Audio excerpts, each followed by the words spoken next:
Good afternoon, everyone, and welcome to our fifth episode of Vitamin C, your biweekly dose of marine education. Thank you so much for joining us. My name is Rachel, and I am the online marine education program facilitator for the Ocean Sciences Center this summer. And today I have Dylan joining us from the OSC for a very special virtual touch tank session. So since the OSC is not open to the public at the moment, we thought it would be a fun idea to show off some of the many animals that you might see in our traveling touch tank as part of our public education program. So overall for these sessions, we aim to develop a connection between local scientists and the public as a way to generate interest in marine conservation, learning, and protection for the future. So this way we can help contribute to healthy oceans, not only for our generation, but for many others to come as well.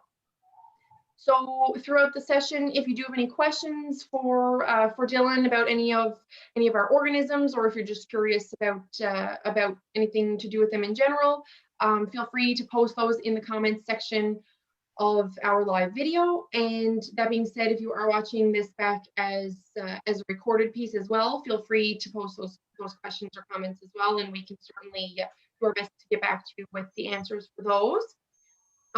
But yeah, like I said, every 2 weeks this summer, we've been doing these sessions, so this is number 5 now. And so yeah, thank you so much for joining us. And Dylan, I will pass it on to you. All right, great. Thank you, Rachel. So as Rachel mentioned, my name is Dylan. I'm a marine interpreter here at the Ocean Science Center, and I'm very excited to join this session with a virtual touch tank for all of you watching. So before I get into the larger live animals that I have with me today, that we've all come to know and love, such as sea stars and crabs, I just wanted to take a quick minute to talk about another very important part of the marine environment, and that is seaweed. So seaweed has a very important role in the marine environment for producing oxygen, food, and providing a great place for a habitat. So the macroalgae that we often see washed up on beaches and shores can be classified as seaweed, but there's another very important plant life in the marine environment called phytoplankton. So these phytoplankton are microscopic, so we can't see them just with our eyes. We need the help of a magnifying tool, such as a microscope. So I want to do a quick exercise with all of you. I can't see who's viewing, but I trust that you'll all do it with me. So let's all just take one big breath in together. And then let's let it out. And everyone go one more time, in, and then back out. So as I've said, seaweed and phytoplankton are a very important source for oxygen, not only for marine life, but also for us as humans. They're so important and they're so good at producing oxygen that they actually account for over 50% of the entire world's oxygen. So one of those breaths that we all just took together was solely produced by phytoplankton and other seaweeds. So seaweed can be classified into 3 different groups. There's the green seaweeds, the browns, and the reds. So I unfortunately don't have live specimens of green and brown seaweed, but I do have a quick picture of some green seaweed called sea lettuce that you may have seen washed up on the shores around Newfoundland at beaches you may have visited. And this is a type of brown seaweed called rockweed, also very common on the shores of Newfoundland. But I do have a live specimen of some red seaweed. So what I have here is an encrusting red algae. It is unattached and it is branching. So this red algae has calcium carbonate within its cell walls, which allows it to form this encrusting red structure that can resemble coral. It is very great habitat for animals such as brittle stars. There are a couple brittle stars within this rhodolith. They may be a little bit hard to see due to the webcam and whatnot, but I hope that you do see some while you're exploring around the shores of Newfoundland. You can see the arm of a brittle star kind of stretching up here from the rhodolith. So they're able to hide within these rhodoliths this encrusting red algae, which protects them from predators, and they can extend their brittle, fragile arms out of the rhodolith and catch any of the plankton that's swimming around, and then they can put that in their centrally located mouth, and that's how they're able to feed and stay protected. So Dylan, what, aside from brittle stars, what other species may make use of rhodoliths or rhodolith beds as their habitat, and why would that be a suitable habitat for them? Well, as I've mentioned, the rhodolith is a very encrusting, hard structure similar to a coral. So any larval stage of fish or any small creature that can get in there, such as sea slugs or any planktonic stage of the fish, and even these creatures that we all know, like sea stars and stuff, they can all hide within this rhodolith, and it provides them protection from predators.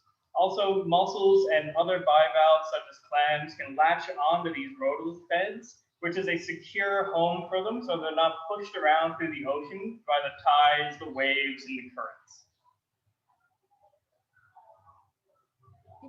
Thank you so much. All right, so also, like I've said, seaweed is a very important source of food for a lot of marine organisms. One of those marine organisms I have with me here as well. This you may have heard of or seen before. This is a green sea urchin. They're in the same phylum, so they're related to sea stars and sea cucumbers and sand dollars. They're all in the phylum Echinoderms. So they're all related because they all have very similar characteristics. The characteristic that I wanted to mention, which makes this similar to sea stars, is the tubed feet on the posterior end. A little bit tough to see, but there are tubed feet on the end here, which allow them to crawl around the ocean floor in search of that seaweed that they're going to eat, which keeps them alive. And as you can see, similar to sea stars, they have a centrally located mouth on the posterior end. And a big characteristic of a sea urchin are these sharp, spiny spikes that they have coming out of their body. So these are movable spines, which also help them move around, and they also deter predators. So as you can imagine, it's not very appealing for a fish to come up and try and eat this sea urchin, as it has these very sharp spines.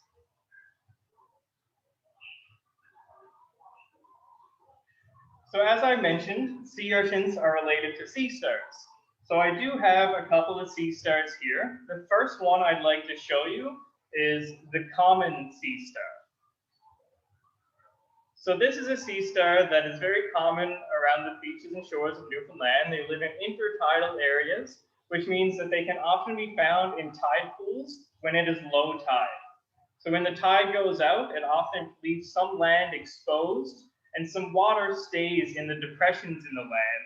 And these sea stars can be found in those tide pools from time to time.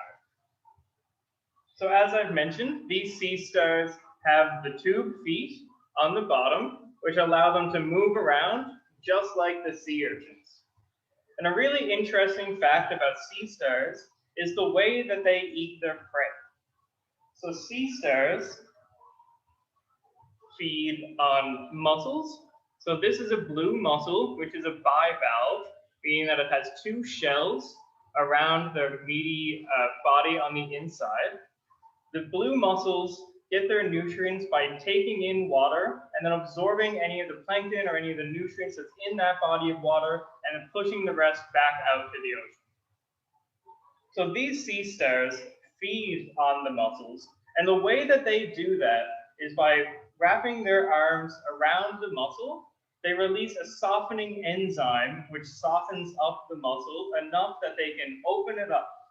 And then the sea star actually extracts their stomach, puts the stomach in the mussel, digests all of the meat that's there, and then takes their stomach back in, and that gives them the nutrients that they need to survive. So with the common sea star, as we can see, they have 1, 2, 3, 4, 5 arms. So that's a characteristic of the common sea stars. But I do have another type here that has a couple more arms.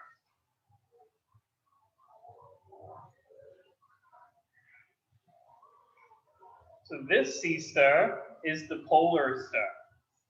And as we can see with the polar star, it has 1, 2, 3, 4, 5, 6 arms. And this polar star is actually currently feeding on a mussel. And as I've also mentioned, they use the tube feet to crawl around the ocean floor in search of their food. And this is a very interesting technique that they use. It's a water vascular system. So they push water, they intake water from the ocean and then push it around to all of their tube feet in order to move around. So it may be a little bit tough to see, but you may notice this clear round spot on the sea star. And that is called a madreporite. That small spot is a little disc that contains several tiny, tiny holes. And that is where the sea star can take in water, and then they store it in the tops of their tube feet. And it works almost like a turkey baster. So they have that water stored in the tops of their tube feet, and then when they like, they squish the water out, it shoots out from their tube feet, it lifts the arm off the ground, and that is how they're able to crawl around the ocean floor in search for mussels like this one. So I have one more type of sea star to talk to you guys about, and that is this beautiful purple sun star. So sun stars move and feed the same way as the common and the polar sea stars. The only real difference with the sun star is that their texture is a little bit softer, although still slightly spiny. And as you can see, of course, it has a lot more arms. This one has 1, 2, 3, 4, 5, 6, 7, 8, 9 arms. They usually have anywhere from 8 to 14 arms. So you can get all different types of, all different amounts of arms on sea stars, or sorry, sun stars. And what's really interesting about all types of sea stars is that they can actually detach one of their arms to avoid getting eaten by prey.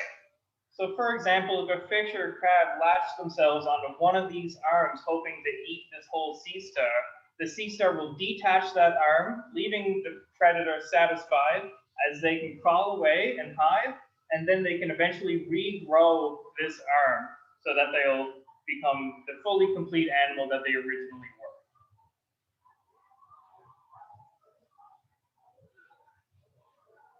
So the next creature that I have to show you guys, again, is another echinoderm, family to the sea stars and the sea urchins, and that is a sand dollar. So these sand dollars are very flat and disc-like. They still have the tube feet to move around and the spines that help them move around. And they also have these hairs called cilia. And those hairs, along with the spines, allow them to go through the sandy bottoms of the ocean and grab onto any source of food, such as a decaying fish that may be on the bottom of the ocean floor, or any plankton that they may come across. And then they can pass that food from each spine to tube feet to their centrally located mouth on the bottom. So I do have, the live sand dollars is a little bit hard to see all of their characteristics, but I do have one that is no longer alive, washed up on the beach. So this is a shell of the sand dollar. And as you can see with this example, is that their pentamerous symmetry, which means that they have the 5 segments on their body, similar to how sea stars have, well, the common sea stars have 5 legs. And the sea urchins are also pentamerous symmetry. It's just a little bit hard to see unless you have a test, which is the shell similar to this one. And as you can see, they also have the centrally located mouth, which is a characteristic that all echinoderms share. So the last echinoderm that I wanted to show all you guys is the sea cucumber. So this is a sea cucumber. It's a little bit hard to tell over the virtual experience here, but they have 5 segments of tube feet. You can see this is one segment. There's another segment. And as you turn them around, you can see different segments of the tube feet. And those tube feet is the common characteristic of echinoderms, along with a centrally located mouth, which is on the end here. And they use the tube feet to crawl around and to pass the food to the mouth so they can get the nutrients that they need. So up next, I wanted to show you guys something that really interested me when I first came across it on a beach. I was a little bit confused as to what it was, but I was very interested when I later found out. So what I'm talking about is this perfectly round hole within this mussel shell here. You can see them on mussel shells or with clams. And I really didn't know what made this hole, but then when I later found out, it was very interesting. So I have an example of what made that hole right here with me. It's a little small, but it's the moon snail. I was going to get a bigger one, but they were all hiding away. So this is the moon snail, and the moon snail actually has a radula, which is similar to a tongue. It is a drill-like structure that allows it to drill that perfectly round hole in the shells of mussels or clams or the bivalve that it is looking to eat. And then when that hole is drilled, it is able to access the meat that's inside. Another interesting fact about the moon snails and other gastropods, which are all snails, is the tiny foot, which is this disc foot that they have in here. It's a very hard structure that when they go in their shell, they're able to protect themselves from predators using this hard disc. And then it also helps them avoid desiccation, which means when they get left in intertidal zones, the warming of the sun dries up the moisture that they have in their bodies, which they need to survive.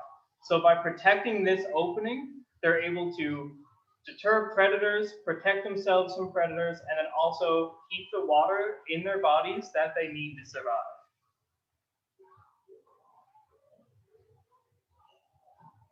So the other creatures that I have for you, are often a favorite, and they're crabs. So I have several different types of crabs here. The first type is this rock crab. So this rock crab has an oval-shaped carapace, and when it burrows into the sand or in between other rocks, it actually can resemble a rock, as you may be able to tell.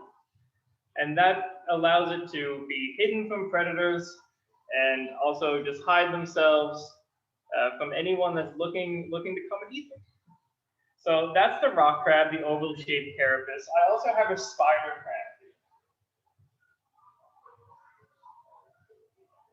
So this is a spider crab. It resembles a spider, which is where it gets its name. It also resembles a bit of a toad-like structure on their carapace. So they're also referred to as toad crabs. Another name that I found interesting for these crabs is the decorative crab. And that's because they often collect pieces of algae and then they put that algae on their bodies. And that's to help them camouflage in amongst seaweeds, so that way they can avoid predators. So what's pretty cool, I find pretty cool about crabs, although this one's a spider crab and my other one is a rock crab, they have the same way of determining a male and a female. So this spider crab has this genital plate on the bottom that's kind of an oval shape. So that oval shape represents a female crab. And this rock crab that I have, you can see that this genital plate is almost like a V structure. You can see the V structure here and the oval structure here. So the oval is the female and the V shape, the pointier one, is the male. And that's the genital plate that covers their reproductive organs.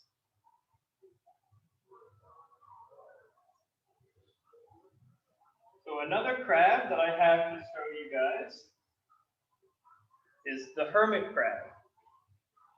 A little shy when they're out of water, as they don't have that hard exoskeleton like the rock crabs and the spider crabs have.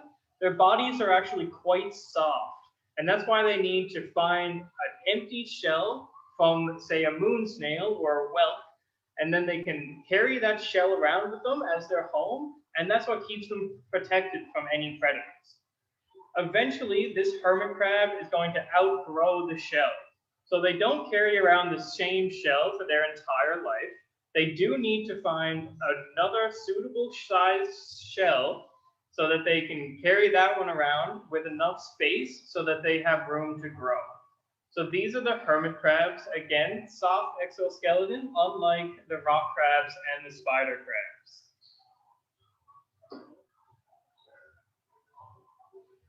So those are all the creatures that I've decided to include in this virtual touch tank experience for all of you guys. I hope you enjoyed seeing the creatures that I had to display. And I will welcome any questions that you may have or that you, Rachel, may have. And just, yeah, I'll answer those if there's any there. Well, thank you so much, Dylan. That was super interesting. I do have a couple of questions for you, and I'll wait and see if we have any audience questions coming in as well. But in the meantime, I'll ask you my questions. My first one is how might climate change and ocean acidification impact some of these species, and maybe which species would be impacted from the ones that we saw today? Okay, that is a great question. In terms of climate change, that's really affecting all kinds of different species, not any specific ones in general. With climate change, a big factor is the warming oceans. So as the temperatures in the oceans increase, these creatures such as fish or the crabs and the sea stars that I have here, they can't tolerate the warming temperatures. Fish and crabs and all marine organisms, they have a range of temperatures that they can tolerate. And with the warming oceans, it's getting too warm for them to tolerate, meaning that they have to move to colder areas if they're able to. So this is impacting their feeding habits, their migration patterns, and some of them simply can't move to a colder location in time, and they simply won't survive in the ocean. So climate change is a very big problem that we're facing in our lifetime, and the warming ocean temperatures is really affecting a lot of marine creatures. To answer your question about ocean acidification, the main creatures that are being impacted by ocean acidification are those with the hard exoskeleton, such as crabs. So when the ocean acidification causes the calcium carbonate in their cell walls to disintegrate. So these crabs and even the red algae that I was talking about earlier, these rhodoliths, they have calcium carbonate in their cell walls, which allows them to form these structures that protect all sorts of other organisms. And when ocean acidification is increasing, that calcium carbonate is really hard to produce. So these crabs and the red algae are putting a lot of their energy into repairing their exoskeletons and to produce more calcium carbonate instead of putting that energy into food intake, reproduction purposes. So the ocean acidification is really just deteriorating their shells and is really impacting their habits and their way of life. Interesting. Yeah, I guess the same sort of idea as what we're seeing with issues pertaining to coral reefs and that kind of thing as well. I guess on both ends of it, in terms of the warming oceans, and then also the change in pH as well. So it's not just, I guess, not just the coral reefs, which is what you hear most about, I guess, but we have the same sort of experience with some animals in our oceans too. So that's always a good point to know, especially in terms of climate change, for sure. Yes. I did have another question for you. Do you have any advice for people who might be visiting the beach and who may come across some of these creatures, or if they're, if we're out fishing or out on a wharf, that kind of thing, how to respectfully observe, I guess, creatures like this? Yeah, yes, of course. Well, first of all, I'd like to say that I encourage everybody to go out and try to explore some marine life, try to inspire that marine science interest, because it's very, very interesting. These creatures do need our help, as you mentioned, with the climate change and the ocean acidification and these different issues that they're facing. So I do encourage everybody to go out, become interested in marine environments, and also to find these creatures that I was talking about today. When you do come across them and when you do find them, it's very important to be respectful. You are entering their home. They need that ocean to survive.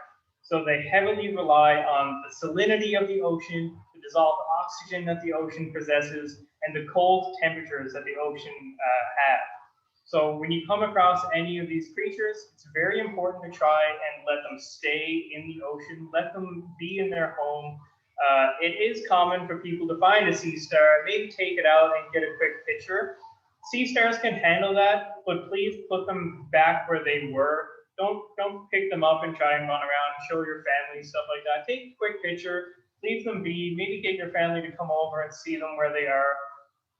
So yeah, just try and leave them in the ocean as much as possible. They really need the temperatures and the salinity and stuff like that that's in there. When you take them out, they risk desiccation, which is losing water. They risk warming temperatures, which is just not good for them. They really need what's in the ocean in order to survive. Also, be very gentle. As I mentioned, the sea stars can detach an arm if they feel threatened or if anyone pulls on it too hard. Same with crabs, they can lose legs, everything like that. These creatures are a lot smaller than you or I, so just be very gentle with them when you find them. I do hope you're interested. I do hope you love them as much as I do, but just really be gentle and just really be respectful of all of them and keep them in the water as much as possible. Perfect. Yeah. And I mean, they're, just to add to what you said, I guess they're, when you find them in a particular location, they're there for a reason, whether it be comfort purposes or a food source or shelters. So obviously we want to, like you mentioned, we want to put them back right where we find them just to ensure that they're as safe and healthy as possible when we return them too. Hey. Yes, for sure. And another thing that I didn't mention there is whenever you're visiting the beach or the ocean, whether you're finding these creatures or not, it's very important to not let any garbage or anything go into the ocean. If you let plastics or garbage go into the marine environment, they can be mistaken as a food item. They can be ingested by these animals, or if they're larger animals, they can get entangled in any of the garbage or debris or nets or anything that's out there. If it's a plastic item, it can get weathered down into microscopic size, which are microplastics. Those can get ingested by zooplankton, which are then ingested by other fish such as capelin, which are ingested by mackerel and cod, and it just goes up the food chain. So any type of debris around the marine environment, it's very important not to let it enter that environment and to take whatever garbage you have home with you. Just be sure that it doesn't run off into the ocean. I actually received a really good piece of advice from somebody several years ago, and they said, leave the ocean looking better than you found it. So always take what you have, and if you find anything that wasn't yours that was left there, take that too. Yeah, it's very important. Yeah, but not leave any garbage, and also if you find it, just do the right thing and pick it up. Perfect. Well, it doesn't look as though we have any questions coming in from the audience at this point. So yeah, so I guess we can leave it there. I just wanted to say thank you to everybody for tuning in, and also a big thanks to you as well, Dylan. I hope everybody enjoyed the presentation as much as I did. It was great to see some of the creatures, especially since we haven't been able to have our traveling touch tank kind of going around this summer. So it's always nice to still get to see those little creatures for sure. Yeah. Like I mentioned before, to anybody watching, if you do have any questions and you're watching this as a recorded piece, feel free to still post those, and I will send them along or do my best to get the answers for you for those questions. And we do have at least one more session, I know for sure, coming up in 2 weeks' time. So if anybody's interested in checking that out as well, that'll be same time, same place in 2 weeks' time. But yeah, we'll leave it there. Thank you so much, Dylan. It's been a pleasure. And have a wonderful rest of your day, everybody. All right. See you. Thank you.